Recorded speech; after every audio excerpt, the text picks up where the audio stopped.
19 ans maintenant et depuis 2 ans et demi, on a lancé l'activité sport santé bien-être dont je suis la référente au niveau du département de l'Indre.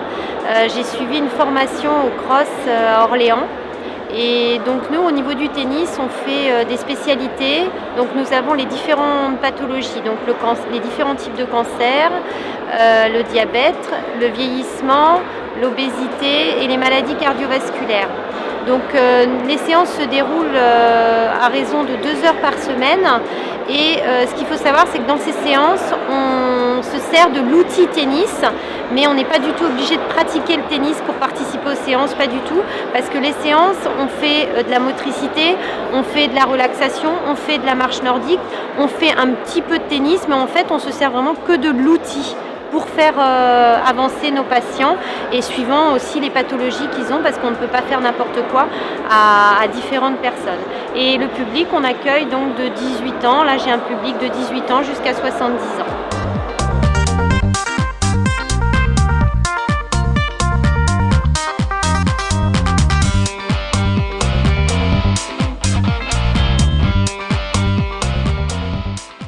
Donc nous sommes le Karaté Club de Châteauroux, nous pratiquons le karaté santé depuis 2015 en association avec l'hôpital de Châteauroux et le docteur Xavier Roy. Donc voilà, on pratique technique de bras, technique de jambes, on évite tout ce qui est contact et on travaille tout ce qui est déplacement, équilibre et orientation et occupation de l'espace. Alors moi je participe à l'activité depuis 2015, nous sommes 3 d'ailleurs à participer depuis le début.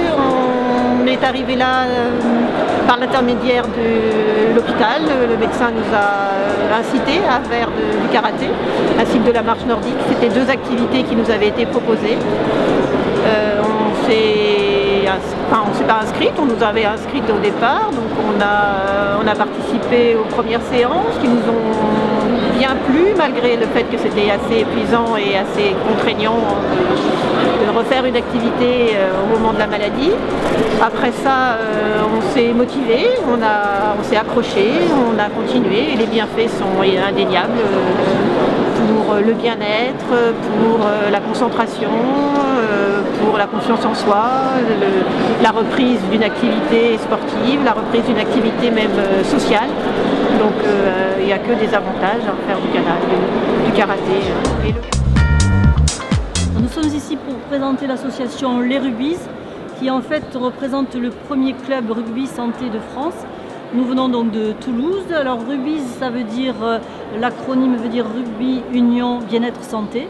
Et en fait, cette initiative est née d'une phase pilote, pilotée donc par la Fédération française de rugby, qui avait souhaité développer le rugby santé à destination de patientes prises en charge pour un cancer gynécologique. Donc c'est notre population cible telle que l'action a commencé. Et cette action pilote a démarré maintenant depuis un petit peu plus de 3 ans et nous a conduit ensuite, sous l'impulsion des patientes, à créer cette association pour promouvoir cette activité de rugby santé et aujourd'hui l'étendre éventuellement à d'autres types de cancers féminins, voire des cancers masculins, puisque c'est une activité qui peut se pratiquer dans tout type d'âge et tout type de conditions physiques, à condition qu'elle soit adaptée, puisque c'est une pratique donc, de rugby à 5, touché, qui ne comporte aucune action violente et qui peut être pratiquée par toutes les personnes pour lesquelles les médecins ont donné le feu vert à la pratique d'une activité sportive adaptée. Nous avons eu la chance d'être secondés de façon très efficace par des éducateurs sportifs qui ont été un petit peu formés à cette activité. Et donc je vais passer la parole à Monsieur Bonnemaison, qui est éducateur sportif dans le rugby et qui va vous dire un petit peu comment se pratiquent les choses d'un point de vue un peu plus technique. Merci Martine. Donc, je suis conseiller technique pour la Ligue Occitanie de rugby.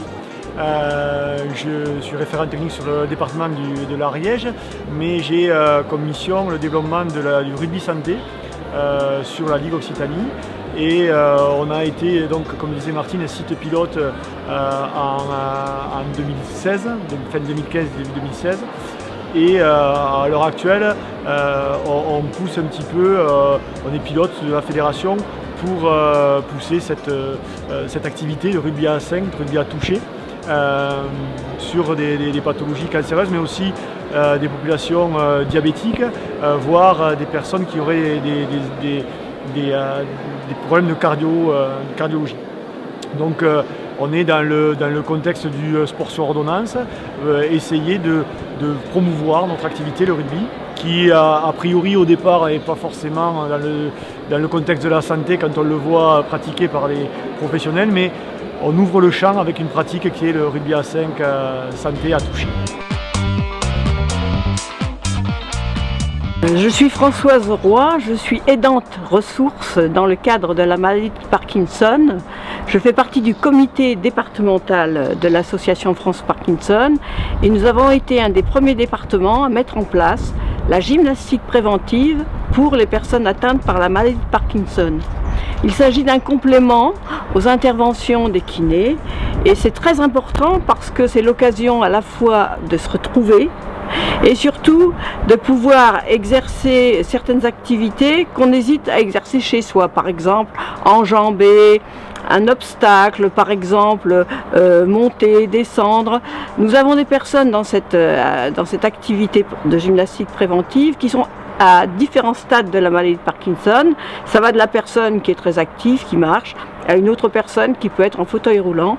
Et nous nous retrouvons donc tous les mercredis avec une animatrice et nous avons choisi de passer une convention avec une association de gymnastique, EPGV, qui permet d'avoir un dynamisme entre les malades, les aidants et puis les gens actifs qui font de la gymnastique volontaire. Nous avons d'ailleurs des rencontres, des repas. Les personnes de l'association de gymnastique viennent à nos journées mondiales sur la maladie de Parkinson, s'informent. Donc tout ça, ça crée de la convivialité et de la chaleur humaine. Denis Lecomte, je suis pédiatre à l'hôpital de Châteauroux et je m'occupe plus particulièrement des enfants. J'anime des ateliers d'éducation thérapeutique pour des enfants en surpoids et des enfants diabétiques de type 1. Le type 1, c'est le diabète de l'enfant qui est un diabète par manque d'insuline, qui est donc un peu différent du diabète comme on l'entend chez l'adulte, puisque chez l'adulte, il n'y a pas au départ le même problème. L'activité physique est un élément essentiel dans la prise en charge de ces deux pathologies, puisque ça permet un meilleur équilibre dans le diabète si on maîtrise bien une activité physique régulière, alors que chez l'enfant en surpoids, cela pose d'autres types de problèmes. Et on parle maintenant de prescrire l'activité physique. Et donc il y a des manières très officielles de le faire, mais il y a aussi des manières adaptées à chacun et à chaque enfant. Et au fond, c'est vers ça qu'il faudrait qu'on se tourne maintenant, même si c'est pas remboursé par la Sécu. Merci. Je suis donc le Dr Roy, je suis médecin éducateur, médecin du sport. Et ce soir, donc, je participe à la conférence organisée par le comité départemental olympique sur la prescription par ordonnance. La prescription par ordonnance, c'est chez les patients atteints de longues maladies est quelque chose de très important actuellement et sera quelque chose de très important dans l'avenir, puisque ça permet de prévenir des récidives, ça permet de mieux vivre sa maladie. Alors nous en sommes qu'au début et c'est pour ça que c'est très intéressant des réunions comme ce soir pour justement que tous les professionnels qui puissent intervenir dans ce genre de projet se réunissent, se parlent pour après aboutir à des projets concrets et donc à cette pression sur ordonnance. 18 ateliers proposés, 110 participants aux ateliers, 300 participants au colloque, 6 médecins, 4 témoignages de patients. L'objectif, la création d'un comité de pilotage unissant le CDOS, comité départemental olympique et sportif, l'État, le conseil départemental et le milieu médical. Le CDOS se propose d'être une interface entre le monde médical et le milieu sportif. Il remercie tous les intervenants et partenaires pour leur participation à ce colloque.